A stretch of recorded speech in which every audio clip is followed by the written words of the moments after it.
25 years ago today, Marty McFly first hopped into Doc Brown's DeLorean and took the world on a magical ride back to the future. Now in the film's 25th anniversary, you can experience the trilogy like never before on Blu-ray. We're going to talk to the reunited cast in a moment, but first let's take our own trip back in time.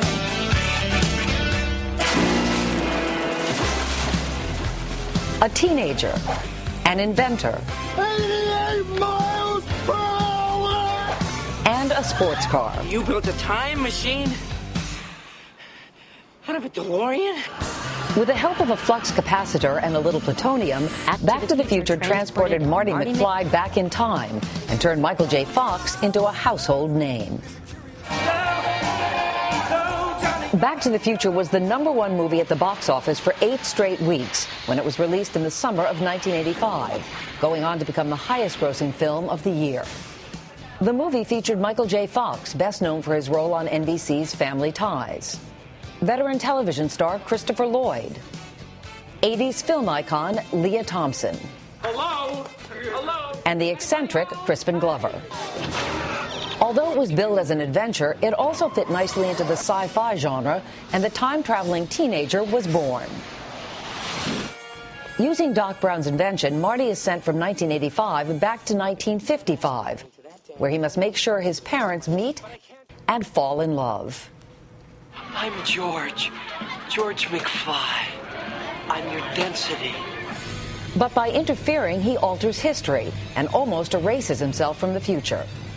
After repairing the damage, Marty must find a way to return to present day. Originally, Eric Stoltz was cast as Marty McFly, but filmmakers felt it wasn't working. So after 5 weeks of shooting, Fox was recast in the role. Hey, Mark. Action! But because of his commitment to Family Ties, Fox had to film during the night, forcing the crew to race through reshoots and post-production in an effort to make its summer release date.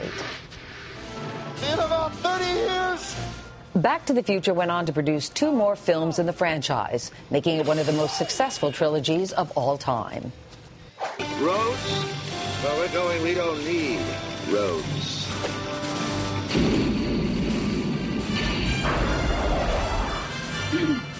And the stars of the Back to the Future franchise are Michael J. Fox, Christopher Lloyd, Leah Thompson, and Mary Steenburgen. We've also got writer-director Robert Zemeckis and singer-songwriter Huey Lewis. Good morning to all of you. This is so cool. 25 years. Can you believe it? No, it's... Well, yeah. Well, at the time, though, Chris, did you know when you were making this film, this is going to be something? I'm onto something. No, it's just day to day. Just, hoping everything worked out. I didn't sniff, that this was in the works. Yeah. Well, Bob, this was your baby. Yeah. It really was. And I know when you first shot this to the studios, nobody was interested. Disney thought it was too risque. Other studios thought it wasn't risque enough because some of the other teenage-geared movies that were coming out were far more risque. So how did you get Universal to bite? Well, it was actually I had to make another movie before anyone would take this seriously. Unfortunately, I was able to do Romancing the Stone, and then they started, because of the success of that movie, they thought, well, maybe this guy can make this movie work. But Steven Spielberg was always a fan, and he was always a supporter, so we brought it back to him. He took it to Universal, and that's how it got started. And why 1955? Why was that when you went back in time? Why was it 1955? Well, because we did the math, and we wanted Marty's character to be the same age as his father. So the movie takes place in 1985, so we went back, exactly 20 years. Yeah, and Marty McFly here, Michael J. Fox, they wanted you originally, but you were tied up. Yeah, I learned eventually that they had been interested in me from early on, and I couldn't do it because I was doing Family Ties, and Gary Goldberg couldn't let me out, and I didn't even know about it. And then they made a change, and they came back to me around Christmas time, and it was out in the summer, so it wasn't until like the December before. You mean after they tried your role with Eric and it didn't work out? So they had a really brief window to get it done, so I came in and I did the show in the daytime and the movie at night, and these guys adjusted their schedule and we got it done. But do you even remember making this movie? Because you're basically, I don't think I did make it. It was a lot of it. There are literally big chunks that I can't remember, and there are also scenes where we shot my coverage, but they'd shot the coverage for the other people before. So I was seeing performances that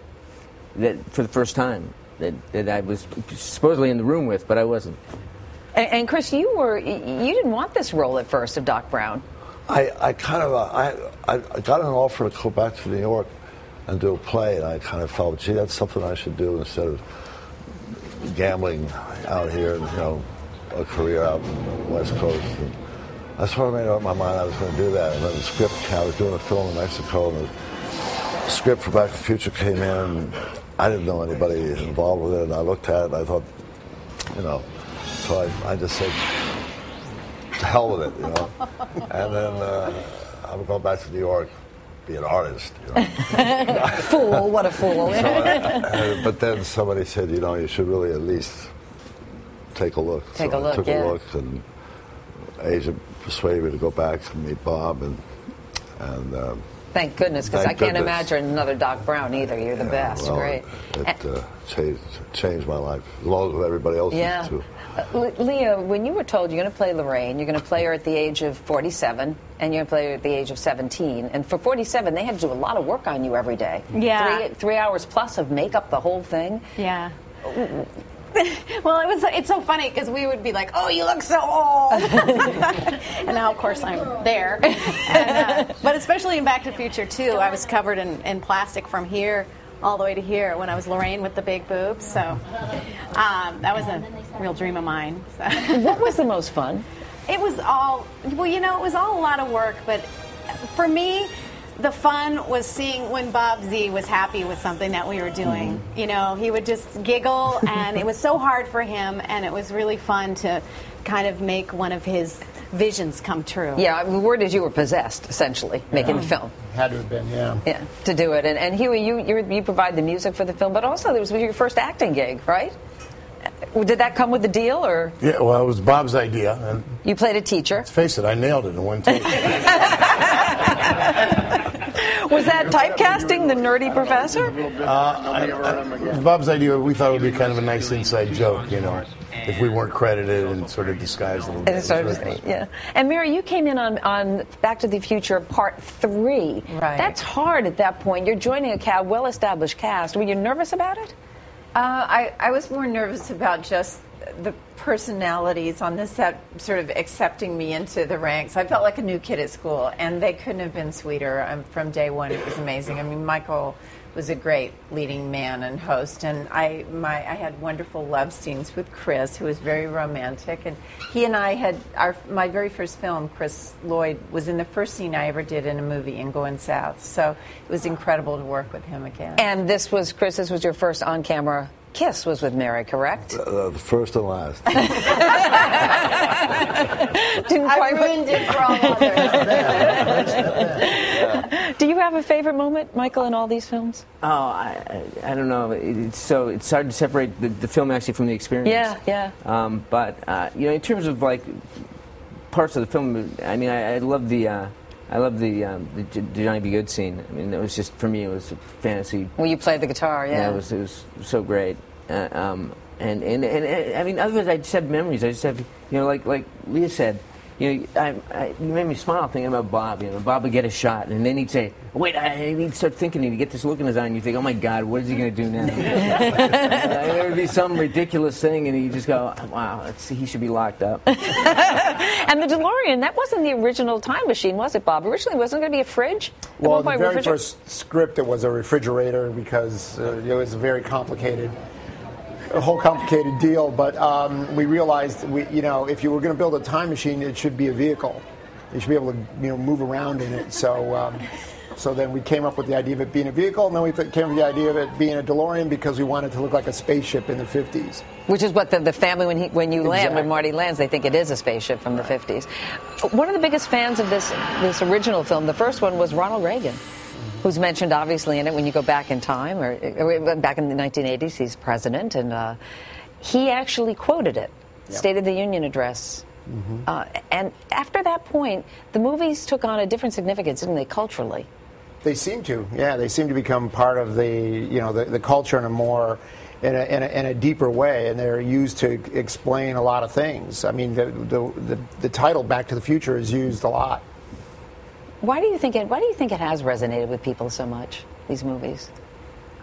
I think it's got a great message in it. It's also like incredibly entertaining and beautifully written. The script is beautiful, but I think that whole idea for me of that if you just stand up for yourself in that one important moment of your life, you can change everything.